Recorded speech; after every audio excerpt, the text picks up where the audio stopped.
ಕಲಿಸಿದ್ದು ನಿನ್ನ ಹಠ ಬಿಡುದಿಲ್ಲ ಅಂತ ನಂಗೆ ಚೆನ್ನಾಗಿ ಗೊತ್ತುಕಲ್ಲ. ಆದರೆ ಹಠ ಅನ್ನೋದು ಒಂದು ಮಟ್ಟದ ತನಕ ಇರಬೇಕು. ಯಾವುದು ಅತಿ ಆಗಬಾರ್ದು, ಯಾವುದನ್ನು ಅತಿ ಮಾಡ್ಕೋಬಾರ್ದು. ಲೈ ಹೆಂಗಿದ್ಲ ನೀನು? ಇಲ್ಲಿ ನೋಡು ಹೆಂಗ್ ಬಂದು ಇವ್ರ ಮನೆ ಮುಂದೆ ನಿಂತಿದೀಯ ಅಂತ. ಏಯ್ ನಿನ್ನ ಈ ಪರಿಸ್ಥಿತಿ ನೋಡಕ್ ನಂಗೆ ಸಂಕಟ ಆಯ್ತದಕ್ಕಲ್ಲ. ಇದು ಏಯ್ ಇದೆಲ್ಲ ಬೇಡ ಕಣೋ. ನಮ್ಮ ಮನೆಗೆ ಹೋಗುಮ, ಇದೆಲ್ಲ ತಣ್ಣಗಾದ್ಮೇಲೆ ಬಂದು ನೀನೇ ಮಾತಾಡಿವಂತೆ. ಇಲ್ಲ ಕರ್ಣ, ಏನೇ ಮಾತಾಡ್ತಿದ್ರು ಈಗಲೇ ಆಡಬೇಕು. ಬಿಸಿ ಆರೋಗೋದ್ಮೇಲೆ ಯಾವುದೂ ಸರೋಗೋದಿಲ್ಲ. ನೀನು ನನ್ನ ಬಲವಂತ ಮಾಡ್ಬೇಡ, ಸುಮ್ಮನೆ ಮನೆಗೆ ಹೊರಡು.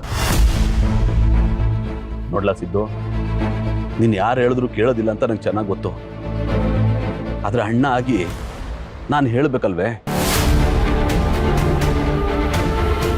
ದೇವ್ರು ಹಿಂಗೆ ಬರ್ದಿದ್ರೆ ನಾವು ಮನುಷ್ಯರು ಏನು ಮಾಡೋಕ್ಕಾಗತ್ತು? ಈ ಹುಡುಗಿಗೋಸ್ಕರ ಇಲ್ಲಿ ಬಂದು ನಿಂತ್ಕೋಬೇಕು ಅಂತ ದೇವ್ರು ಬರ್ದಿದ್ರೆ ಯಾರೇನು ಮಾಡೋಕ್ಕಾಗೋದಿಲ್ಲ. ಎಲ್ಲ ಋಣಾನು ಬಂದ. ನಾನೇನು ಬರ್ತೀನಿ ಕಲ.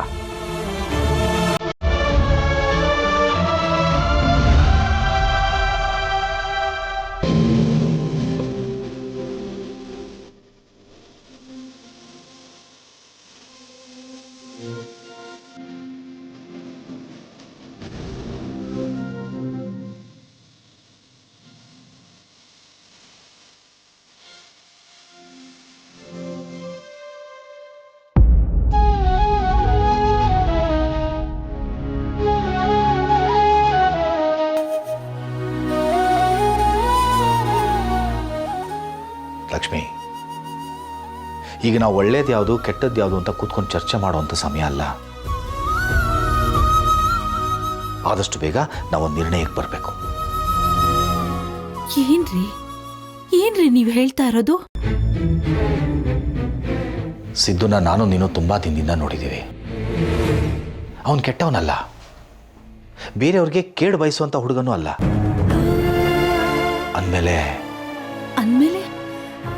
ಏನ್ರಿ ಈಗ ಅವನ್ನ ಅಳಿಯ ಅಂತ ಒಪ್ಕೊಂಡು ಭಾವನನ್ನ ಅವನ ಜೊತೆ ಕಳಿಸ್ಬೇಕು ಅಂತಿದ್ದೀರಾ? ಯಾಕ್ರಿ ಹೀಗ್ ಮಾತಾಡ್ತಿದ್ದೀರಾ?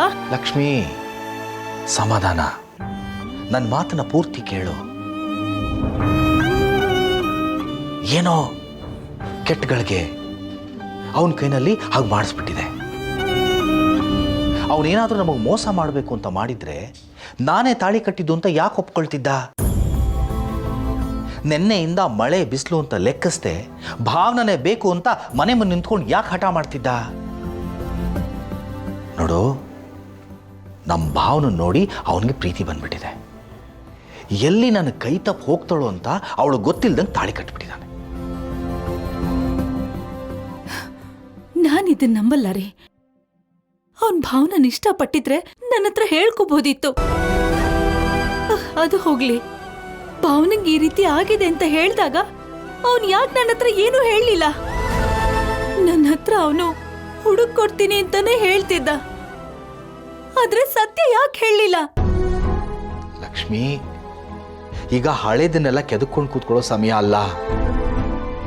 ನಮ್ಮ ಮಗಳ ಬಗ್ಗೆ ಯೋಚನೆ ಮಾಡು. ಇಷ್ಟು ದಿನ ಮದುವೆ ಆಗಿಲ್ಲ ಅನ್ನೋ ಕಳಂಕ ಹೊತ್ಕೊಂಡು ಓಡಾಡ್ತಾ ಇದ್ಲು. ಇನ್ನು ಮುಂದೆ ಮದುವೆ ಆದ್ರೂ ಗಂಡನ ಜೊತೆ ಇಲ್ಲ ಅನ್ನೋ ಕಳಂಕ ಹೊತ್ಕೊಂಡು ಓಡಾಡ್ಬೇಕಾ? ನಮ್ಮ ಮಗಳ ಬದುಕು ನಮಗೆ ಚೆನ್ನಾಗಬೇಕು ಅನ್ನೋ ತಾನೇ ಆಸೆ. ಹೌದು ರೀ, ಆದ್ರೆ ಇಂಥ ಮೋಸ್ಗಾರನ್ ಜೊತೆ ಕಳಿಸ್ಕೊಡಕ್ಕೆ ನನಗಿಷ್ಟ ಇಲ್ಲ. ಪ್ರೀತಿ ಪ್ರೇಮದ ಹೆಸರಲ್ಲಿ ಮೋಸ ಮಾಡೋರ್ನ ಹೇಗ್ ನಂಬೋದು ಹೇಳಿ? ಹೆತ್ತವ್ರ ಹೊಟ್ಟೆ ಉರ್ಸೋದು ತಪ್ಪಲ್ವಾ? ಲಕ್ಷ್ಮಿ, ಪ್ರೀತಿ ಪ್ರೇಮ ಮಾಡ್ಕೊಂಡು ಮದುವೆ ಮಾಡ್ಕೊಳ್ಳೋರಲ್ಲ ಅಪ್ಪ ಅಮ್ಮಂಗೆ ಮೋಸ ಮಾಡಿದವ್ರೆ.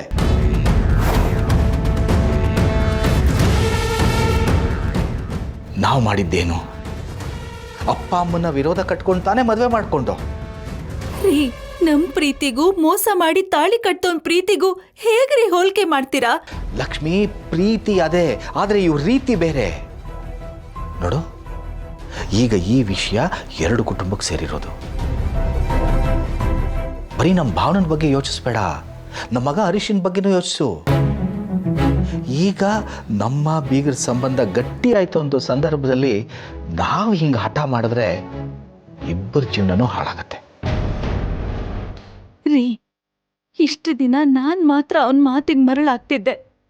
ಈಗ ನೀವು ಮರಳಾಗ್ತಿದ್ದೀರಾ? ಲಕ್ಷ್ಮಿ, ಇದು ಮರಳಾಗೋ ಪ್ರಶ್ನೆ ಅಲ್ಲ, ಬದುಕಿನ ಪ್ರಶ್ನೆ. ಒಂದು ಸಲ ನೀನು ನಮ್ಮ ಭಾವನ ಸ್ಥಾನದಲ್ಲಿ ನಿಂತ್ಕೊಂಡು ಯೋಚನೆ ಮಾಡೋದು ನಿನಗೆ ಗೊತ್ತಾಗುತ್ತೆ. ರೀ, ನಾನು ಅವಳ ತಾಯಿ ರೀ. ಹೆತ್ತ ಕರಳಿನ ಸಂಕಟ ನನಗೆ ಅರ್ಥ ಆಗದೆ ಇರುತ್ತಾ?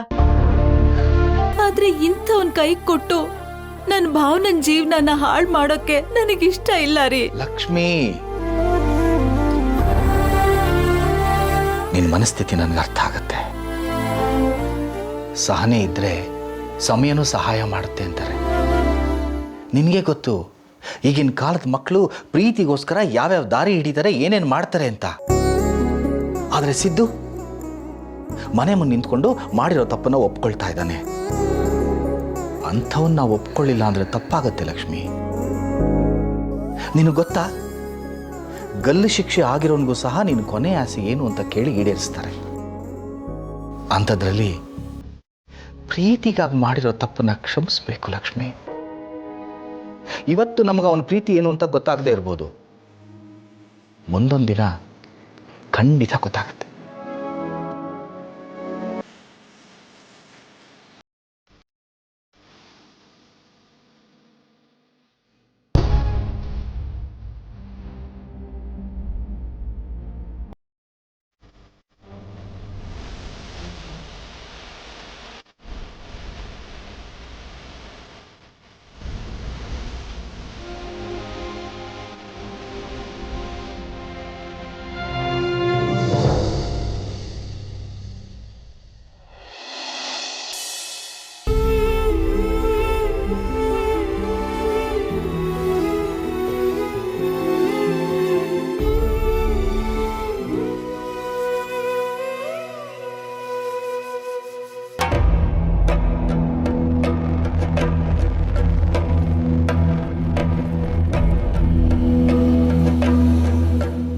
ಚಿನ್ನುಮರಿ, ನನಗೆ ಗೊತ್ತು ನೀವು ಹೀಗೆ ಮಾಡ್ತೀರಾ ಅಂತ. ನನ್ನ ಖುಷಿಯಾಗಿ ಆಫೀಸಿಗೆ ಕಳಿಸಿ ಮತ್ತೆ ನೀವು ಯೋಚನೆ ಮಾಡ್ತಾ ಕೂತಿದ್ದೀರಿ ತಾನೆ. ನನಗೂ ಅದಕ್ಕೆ ಆಫೀಸ್ನಲ್ಲಿ ಕೆಲಸ ಮಾಡೋಕ್ಕೆ ಇಂಟ್ರೆಸ್ಟೇ ಬರಲಿಲ್ಲ, ಓಡೋಡಿ ಬಂದುಬಿಟ್ಟೆ. ಚಿನ್ನುಮರಿ, ನೀವು ದಯವಿಟ್ಟು ಹೀಗೆ ಇರಬೇಡಿ, ಬೇಜಾರು ಮಾಡಿಕೊಂಡು ನಗ್ನಗ್ತಾ ಇರಬೇಕು. ಇಲ್ಲ ರೀ, ನನ್ನ ಮನಸ್ಸನ್ನ ಎಷ್ಟೇ ಕಂಟ್ರೋಲ್ ಮಾಡಿಕೊಂಡ್ರು ನನ್ನ ಕೈಲಿ ಆಗ್ತಿಲ್ಲ. ಅಕ್ಕನ ಜೀವನ ಮುಂದೆ ಏನಾಗುತ್ತೋ ಅನ್ನೋ ಯೋಚನೆ ನನಗೆ ಕಾಡ್ತಾ ಇದೆ. ಅವಳು ಆಡಿದ ಒಂದೊಂದು ಮಾತು ನನ್ನ ಕಿವಿಲಿ ಹಾಗೆ ಕೊಯ್ಗುಡ್ತಿದೆ. ಅವಳೇನಾದರೂ ಹೆಚ್ಚು ಕಡಿಮೆ ಮಾಡ್ಕೊಂಡ್ಬಿಟ್ರೆ ಅಂತ ಭಯ ಆಗ್ತಿದೆ ರೀ. ನೋಡಿ, ನೀವು ಹಾಗೆಲ್ಲ ಹೆದರಬೇಡಿ. ನೋಡಿ, ಒಡವೆ ಆಗೋ ಬಂಗಾರಕ್ಕೇ ಜಾಸ್ತಿ ಪರೀಕ್ಷೆ. ಹಾಗೆ ಒಳ್ಳೆಯವರಿಗೆ ಭಗವಂತನ ಹೆಚ್ಚು ಪರೀಕ್ಷೆ ಒಡ್ಡುತ್ತಾ ಇರ್ತಾನೆ. ಅವನು ಕೊಡೋ ಪರೀಕ್ಷೆನೆಲ್ಲ ನಾವು ಧೈರ್ಯವಾಗಿ ಫೇಸ್ ಮಾಡಬೇಕು, ಆಗ ಒಳ್ಳೇದು ಹಾಗೆ ಆಗುತ್ತೆ. ಇದರಿಂದ ಏನು ಒಳ್ಳೇದಾಗ್ತಿದೆ ರೀ? ನನಗಂತೂ ಆ ದೇವ್ರ ಮೇಲೆ ನಂಬಿಕೆನೇ ಹೋಗ್ತಿದೆ. ಇವಾಗೆಲ್ಲ ಸಮಾಜದಲ್ಲಿ ಏನೇನೋ ಕೆಟ್ಟ ಕೆಲಸ ಮಾಡಿರೋರೆಲ್ಲ ಚೆನ್ನಾಗೇ ಬದುಕ್ತಿದ್ದಾರೆ. ಆದರೆ ನನ್ನ ಅಕ್ಕಂಗೆ ಯಾಕ್ರಿ ಇಷ್ಟೊಂದು ಕಷ್ಟ? ಅವಳು ಯಾಕೆ ಇದನ್ನೆಲ್ಲ ಅನುಭವಿಸ್ಬೇಕು? ಚಿನ್ನಮರಿ, ಕಷ್ಟ ಅಂತ ಕಣ್ಣೀರು ಹಾಕ್ತಾ ಕೂತ್ರೆ ಸಮಸ್ಯೆ ಬಗೆಹರಿಯುತ್ತಾ? ಜೀವನದಲ್ಲಿ ಸಮಸ್ಯೆಗಳು ಬರ್ತಾನೆ ಇರುತ್ತವೆ, ಹಾಗಂತ ಹೆದರಕ್ಕಾಗತ್ತಾ? ನೋಡಿ, ತಲೆ ಮೇಲೆ ಕೈ ಹಾಕೊಂಡು ಕೂತ್ರೆ ಏನೂ ಉಪಯೋಗ ಇಲ್ಲ. ಪರಿಹಾರ ಏನು ಅಂತ ನಾವು ಯೋಚನೆ ಮಾಡಬೇಕು. ಈಗ ನೋಡಿ, ತಾಳಿ ಕಟ್ಟಿದವನು ಯಾರು ಅಂತ ನಾವು ಹುಡುಕ್ತಾ ಇದ್ವಿ, ಅದೇ ಗೊತ್ತಿರಲಿಲ್ಲ. ಆ ನೋವಿಗಿಂತ ಈ ನೋವೇನು ಹೆಚ್ಚಲ್ಲ ತಾನೆ. ಈಗ ಯಾರು ಅಂತ ಗೊತ್ತಾಗಿದೆ ಅಂದರೆ ಸಮಸ್ಯೆ ಬಗೆಹರಿತಾ ಇದೆ ಅಂತ ಅರ್ಥ. ಇಲ್ಲ ರೀ, ಇದಿನ್ನೂ ದೊಡ್ಡ ಸಮಸ್ಯೆನೇ. ಯಾಕೆ ಅಂದರೆ ಎಲ್ಲರೂ ಅವನ ಸಿದ್ದುನ ತುಂಬಾ ನಂಬಿದ್ರು. ಅದರಲ್ಲೂ ಅಮ್ಮ ಮತ್ತು ಅಕ್ಕ ತುಂಬ ನಂಬಿದ್ರು. ಆದರೆ ಅವನು ಇವ್ರ ಜೊತೆಲೇ ಇದ್ಕೊಂಡು ತಾಳಿ ಕಟ್ಟಿರೋನು ಯಾರು ಅಂತ ಹುಡುಕ್ತೀನಿ ಅಂತ ಮೋಸ ಮಾಡಿ ಹೀಗೆ ಮಾಡಿದ್ದಾನೆ. ಅವನ್ನ ಹೇಗ್ರಿ ನಂಬಕ್ಕಾಗುತ್ತೆ? ಅಲ್ಲ ಚಿನ್ನಮರಿ, ಇವಾಗ ಸಿದ್ದೇಗೌಡರು ತಪ್ಪು ಮಾಡಿದ್ದಾರೆ ಅಂತಲೂ ಹೇಳೋಕ್ಕಾಗಲ್ಲ. ನೀವೇ ಇವತ್ತು ಒಂದು ಮಾತು ಹೇಳಿದ್ರಿ, ನಮ್ಮ ಅಕ್ಕನ ಕುತ್ತಿಗೆಗೆ ತಾಳಿ ಕಟ್ಟಿದವನು ಕೆಟ್ಟವನು ಅಲ್ಲದೆ ಇರ್ಬೋದು. ಅವನು ನಮ್ಮ ಅಕ್ಕನ ಅರ್ಥ ಮಾಡಿಕೊಂಡು ಅಥವಾ ಅವಳನ್ನ ಕಳ್ಕೊಂಡ್ಬಿಡ್ತೀನಿ ಅನ್ನೋ ಭಯದಿಂದನೋ ಹೀಗೆ ಮಾಡಿರ್ಬೋದು ಅಂತ ನೀವೇ ಹೇಳಿದ್ರಿ ತಾನೆ. ನಮ್ಮ ಅಕ್ಕನ ಕುತ್ತಿಗೆಗೆ ತಾಳಿ ಕಟ್ಟಿದವನು ಯಾಕೆ ಹಿಂಗೆ ಮಾಡಿದಾನೋ ಏನೋ, ನಮ್ಮ ಅಕ್ಕ ಎಲ್ಲಿ ಕಳೆದು ಹೋಗ್ಬಿಡ್ಬೋದೇನೋ, ಸಿಗದೇ ಇರ್ಬೋದೇನೋ ಭಯದಿಂದ ಹೀಗೆ ಮಾಡಿರ್ಬೋದು ಅಂತಲೂ ನೀವೇ ಹೇಳಿದ್ರಿ ಅಲ್ವಾ. ಅದಕ್ಕೆ ಈಗ ಅವ್ರನ್ನ ಜೊತೆಗೆ ಕಳಿಸೋದು ಸೂಕ್ತ ಅಂತ ನನಗನ್ಸುತ್ತೆ. ಏನ್ರಿ ಹೇಳ್ತಿದ್ದೀರಾ ನೀವು? ಅಕ್ಕಂಗೆ ಗೊತ್ತಿಲ್ಲದೆ ರಾತ್ರಿ ತಾಳಿ ಕಟ್ಟೋನ್ ಜೊತೆ ಅವಳನ್ನ ಕಳ್ಸಕ್ಕಾಗತ್ತಾ? ಅವ್ನು ಯಾಕೆ ಹೀಗೆಲ್ಲ ಮಾಡಿದ್ದಾನೆ ಅಂತ ನನಗೆ ಚೆನ್ನಾಗಿ ಗೊತ್ತು. ನಮ್ಮಣ್ಣ ಅವ್ರ ಅಕ್ಕನ ಪ್ರೀತಿಸಿ ಮದ್ವೆ ಮಾಡಿ ಮನೆಗೆ ಕರ್ಕೊಂಡು ಬಂದ. ಅದಕ್ಕೆ ಆ ಸೇಡ್ಗೋಸ್ಕರನೇ ಅವ್ನ ಈ ಥರ ಎಲ್ಲ ಆಟ ಆಡಿರೋದು. ಅಂಥವನ್ ಜೊತೆ ಅವಳನ್ನ ಕಳ್ಸಕ್ಕಾಗತ್ತಾ ಹೇಳಿ? ಚಿನ್ನು ಮರಿ, ಯಾಕೆ ಇಷ್ಟೊಂದು ಎಕ್ಸೈಟ್ ಆಗಿ ಮಾತಾಡ್ತಿದ್ದೀರಿ ನೀವು? ಯಾವತ್ತೂ ನೀವು ಇಷ್ಟೊಂದು ಕೋಪ ಮಾಡ್ಕೊಂಡಿರೋದನ್ನ ನಾನು ನೋಡೇ ಇಲ್ಲ. ಪ್ಲೀಸ್ ಸ್ವಲ್ಪ ರಿಲ್ಯಾಕ್ಸ್ ಮಾಡ್ಕೊಳ್ಳಿ.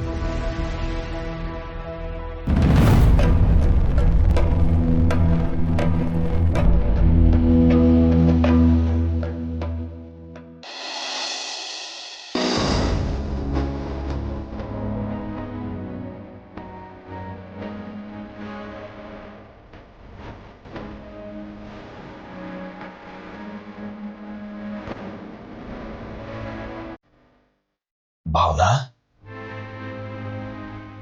ಅಪ್ಪ,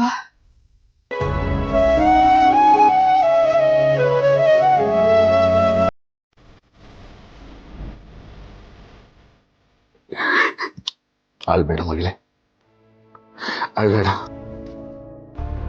ನಂಗೆ ಗೊತ್ತು ಮಗಳೇ,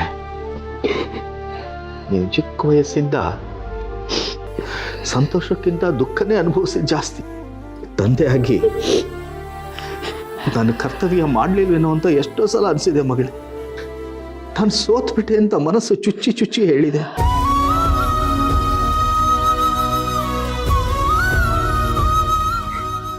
ಭಾವನಾ, ತುಂಬಾ ಯೋಚನೆ ಮಾಡಿ ಒಂದು ಗಟ್ಟಿ ನಿರ್ಧಾರಕ್ಕೆ ಬಂದಿದ್ದೀನಿ ಮಗಳೇ. ಅಪ್ಪ, ನೀನೇನು ಮಾತಾಡ್ತಿದ್ಯಾ? ನನಗೊಂದು ಅರ್ಥ ಆಗ್ತಿಲ್ಲ. ಕುತ್ಕೋ ಮಗಳೇ, ಹೇಳ್ತೀನಿ.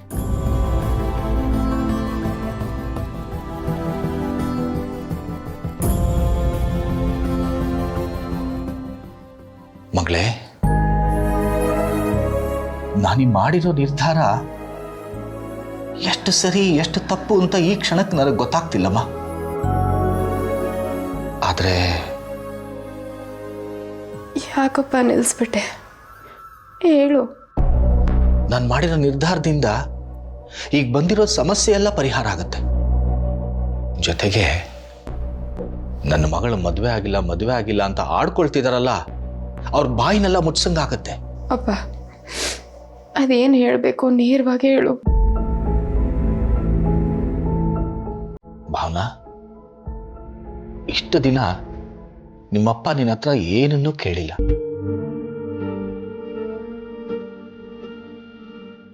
ಇವತ್ತು ಕೇಳೋ ಮಾತನ್ನ ಒಂದು ನಡೆಸ್ಕೊಟ್ಬಿಡಮ್ಮ. ನೀವು ಹೇಳ್ದಂಗೆ ನಾನು ಕೇಳ್ತೀನಪ್ಪ. ಸಿದ್ದು ಒಳ್ಳೆ ಹುಡುಗ. ಅವನು ನಿನ್ಗೆ ಒಳ್ಳೆ ಗಂಡ ಆಗ್ತಾನೆ ಅಂತ ನಂಬಿಕೆ ನನಗಿದೆ.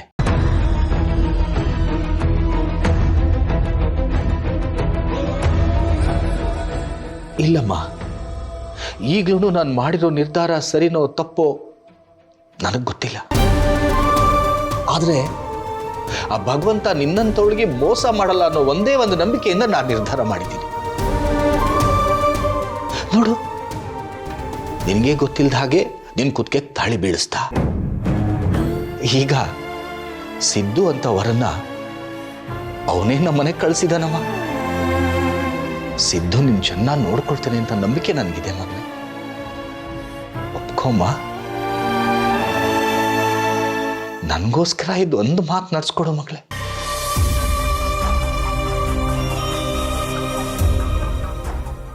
ಅಪ್ಪ, ನೀನು ಅವನ ಜೊತೆ ಹೋಗು ಅಂತ ಹೇಳಿದ್ರೆ ನಾನು ಹೋಗ್ತೀನಿ. ಆದರೆ ಅವನ್ನ ಒಪ್ಕೋ ಅಂತ ಮಾತ್ರ ಹೇಳ್ಬೇಡಪ್ಪ. ಅದು ನನಗಾಗಲ್ಲ.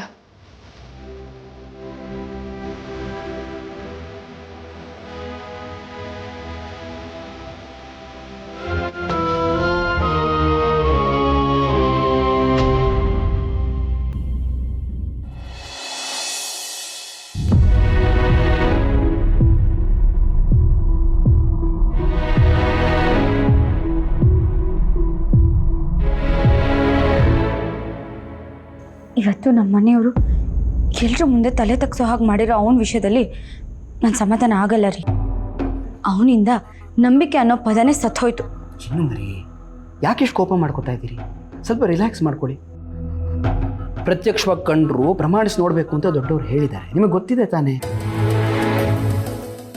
ನೋಡಿ, ನೀವೇ ಹೇಳಿದ ಮಾತುಗಳು. ನಮ್ಮ ಅಕ್ಕನ ಕುತ್ತಿಗೆಗೆ ತಾಳಿ ಕಟ್ಟಿರೋನು ನಮ್ಮ ಅಕ್ಕನ ಚೆನ್ನಾಗಿ ಅರ್ಥ ಮಾಡ್ಕೊಂಡಿದ್ದಾನೆ. ಅವನು ಎಲ್ಲಿ ಪ್ರೀತಿನ ಕಳ್ಕೊಂಡ್ಬಿಡ್ತೀನಿ ಅನ್ನೋ ಭಯದಲ್ಲಿ ಹೀಗೆ ಮಾಡಿರ್ಬೋದು ಅಂತ ನೀವೇ ಹೇಳಿದ್ರಿ. ತಾಳಿ ಕಟ್ಟಿದ ಮೇಲೆ ಅವನು ವಿಷಯ ಹೇಳಿಲ್ಲ ಅಂದರೆ ಪಾಪ ಅವನು ಒದ್ದಾಡಿರ್ಬೇಕು ಅಲ್ವಾ? ನೀವ್ಯಾಕೆ ಅವನ ಬಗ್ಗೆ ಕನ್ಸರ್ನ್ ಇಟ್ಕೊಂಡು ಮಾತಾಡ್ತಿದ್ದೀರಾ? ನೀವು ಅವನ್ನ ನಂಬೋದು, ಆದರೆ ನಾನಂತೂ ಖಂಡಿತ ನಂಬಲ್ಲ. ಬರೀ ನಾನು ಯಾರ ಪರ ವಹಿಸ್ಕೊಂಡು ಮಾತಾಡ್ತಾ ಇಲ್ಲ, ಇಲ್ಲಿ ಪರಿಸ್ಥಿತಿ ಏನು ಅಂತ ಅರ್ಥ ಮಾಡ್ಕೊಳ್ಳೋ ಪ್ರಯತ್ನ ಮಾಡ್ತಾ ಇದ್ದೀನಿ ಅಷ್ಟೇ. ಫೈನ್, ನೀವು ಹೇಳಿದ್ದನ್ನೇ ಒಪ್ಕೊಳ್ಳೋಣ. ಆದರೆ ಹೀಗೆ ಏಕಾಏಕಿ ಇನ್ನೊಬ್ಬರ ಮೇಲೆ ಆರೋಪ ಮಾಡೋದು ತಪ್ಪಲ್ವಾ? ಏನು ನಿಮ್ಮ ಮಾತಿನ ಅರ್ಥ? ಹಾಗಿದ್ರೆ ಇದಕ್ಕೆಲ್ಲ ಕಾರಣ ನಮ್ಮ ಅಕ್ಕ ಅಂತನಾ? ಅರೆ, ನಾನು ಎಲ್ಲ ಹಾಗೆ ಹೇಳಿದೆ. ನಾನು ಹೇಳ್ತಿರೋದು ಇದಕ್ಕೆಲ್ಲ ಕಾರಣ ಪ್ರೀತಿ ಅಂತ. ನೋಡಿ, ಪ್ರೀತಿ ಅನ್ನೋದು ಹಾಗೇನೆ, ನಮ್ಮ ಕೈಯಲ್ಲಿ ಏನನ್ನು ಬೇಕಾದ್ರೂ ಮಾಡಿಸ್ಬಿಡುತ್ತೆ. ಮಾಡೋವಾಗ ನಮಗೆ ಅದು ತಪ್ಪು ಅಂತ ಅನಿಸೋದಿಲ್ಲ, ಆದರೆ ನಾವು ತಪ್ಪು ಮಾಡಿಬಿಟ್ಟಿರ್ತೀವಿ. ಈಗ ಆಗಿರೋದೇನು, ಹಿರಿಯರು ಅಂತ ಇದ್ದಾರೆ ತಾನೆ, ಅವರೆಲ್ಲ ಸೇರಿ ಒಂದು ನಿರ್ಧಾರಕ್ಕೆ ಬರ್ತಾರೆ. ನೀವು ಆ ನಿರ್ಧಾರನ ಕೇಳಿಸ್ಕೊಂಡ ಮೇಲೆ ನಿಮ್ಮ ಅಕ್ಕನ ಜೊತೆನೂ ಮಾತಾಡಿ ಒಂದು ಡಿಸಿಷನ್ಗೆ ಬರೋರಂತೆ. ಅಲ್ಲಿವರೆಗೂ ಸಮಾಧಾನವಾಗಿರಿ. ಕೋಪ ಮಾಡ್ಕೊಂಡ್ರೆ ಏನು ಉಪಯೋಗ? ಎಲ್ಲಿ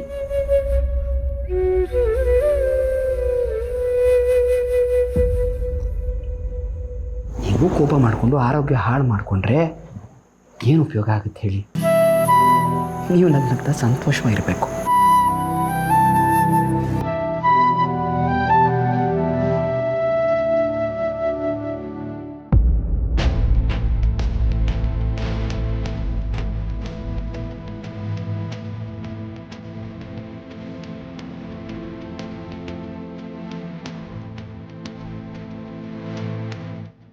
ಏನಪ್ಪ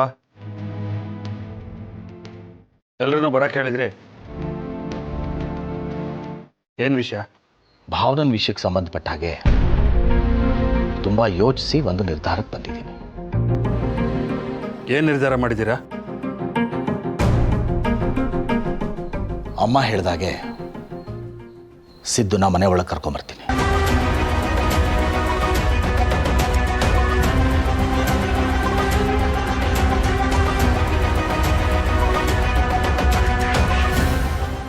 ಏನಪ್ಪ ಏನು ಮಾತಾಡ್ತಿದ್ದೀರಾ? ಅಲ್ಲ, ಇಷ್ಟೆಲ್ಲ ಮಾಡಿದ್ದಾನೆ, ಅವನನ್ನು ಒಳಗೆ ಕರ್ಕೋತೀನಿ ಅಂತ ಹೇಳ್ತಿದ್ದೀರಾ? ತಲೆಗೆಲ್ಲ ಕೆಟ್ಟಿದ್ಯಾ ನಿಮಗೆ? ಸಂತು, ಮಾತಿನ ಮೇಲೆ ನಿಗಾ ಇರಲಿ.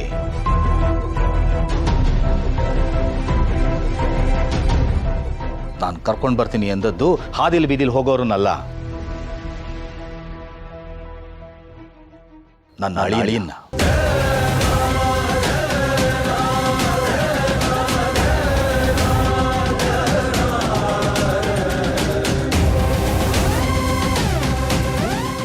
ಹೌದು, ಅವರು ನನ್ನ ಮಗಳ ಕುತ್ತಿಗೆಗೆ ತಾಳಿ ಕಟ್ಟಿದ ಮೇಲೆ ನಮ್ಮ ಅಳಿಯನೇ.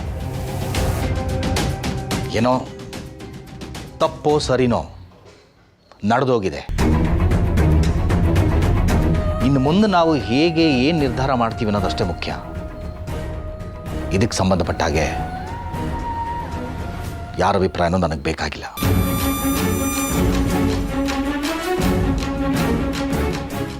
ಸೀನಾ, ಭಾವನನ್ನು ಲಕ್ಷ್ಮಿನು ಒಂದು ಮಾತು ಕೇಳ್ಬಿಡಪ್ಪ. ಇಬ್ಬರ ಜೊತೆನೂ ನಾನು ಮಾತಾಡಿದ್ದೀನಮ್ಮ. ಅಲ್ಲಪ್ಪ, ಅವನು ಯಾವನ ಇಷ್ಟ ಬಂದಂಗೆ ತಾಳಿ ಕಟ್ಟಿ ಈಗ ಮನೆ ಮುಂದೆ ಬಂದು ನಿಂತ್ಕೊಂಡ್ಬಿಟ್ರೆ ಅವನನ್ನು ಒಳಗೆ ಕರೆದು ಸತ್ಕಾರ ಮಾಡಿ ಅವನ ಜೊತೆ ನನ್ನ ತಂಗಿನ ಕಳ್ಸ್ಕೊಡ್ಬೇಕಾ? ಇದಕ್ಕೆಲ್ಲ ನ್ಯಾಯ ಕೇಳಬೇಕಲ್ವಾ? ಏನಪ್ಪ ನ್ಯಾಯ ಕೇಳ್ತೀಯ? ಏನು ಕೇಳ್ತೀಯ? ಅವ್ರೇನಾದರೂ ಭಾವನನಿಗೆ ಮೋಸ ಮಾಡಬೇಕು ಅಂದಿದ್ರೆ ಅವಳು ಕುತ್ತಿಗೆಗೆ ತಾಳಿ ಕಟ್ಟೋ ಅಗತ್ಯ ಇರಲಿಲ್ಲ. ಹೌದು ತಾನೆ? ವ್ಯಕ್ತಿ ಏನು ಮಾಡ್ದ ಅನ್ನೋದಕ್ಕಿಂತ ಯಾವ ಉದ್ದೇಶ ಇಟ್ಕೊಂಡು ಮಾಡ್ದ ಅನ್ನೋದು ಮುಖ್ಯ ಆಗುತ್ತೆ.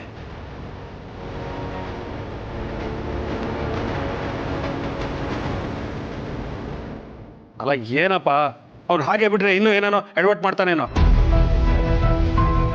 ಅಪ್ಪ, ಇದನ್ನು ಹೀಗೆ ಬಿಟ್ಟರೆ ಸರಿ ಹೋಗಲ್ಲ ಅನ್ನಿಸ್ತಿದೆ. ಸಿಂಚನೂ ಕೋಪ ಮಾಡಿಕೊಂಡು ಅವಳ ಮನೆಗೆ ಹೋದವಳು ಇನ್ನೂ ಬಂದೇ ಇಲ್ಲ ನೋಡಿ.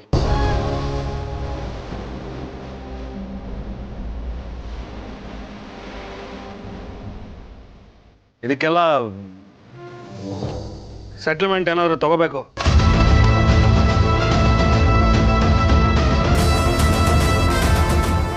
ಭಾವನ ಜೀವನಕ್ಕೆ ಸಹಾಯ ಆಗೋ ಥರ ನಾವು ನೋಡ್ಕೋಬೇಕು. ಸಹಾಯ ಸಾಕಪ್ಪ. ಇಷ್ಟು ವರ್ಷ ಅವಳ ಜೀವನಕ್ಕೆ ಸಹಾಯ ಮಾಡಿದ್ದೀರಲ್ಲ, ಅಷ್ಟು ಸಾಕು. ಇನ್ನು ಮುಂದಾದರೂ ಅವಳ ಜೀವನ ಒಂದು ದಡ ಸೇರಲಿ, ಬಿಟ್ಬಿಡಿ. ಇದಕ್ಕೇನಾದರೂ ಅಡ್ಡ ಬಂದರೆ ನಾನು ಸುಮ್ಮನೆ ಇರಲ್ಲ.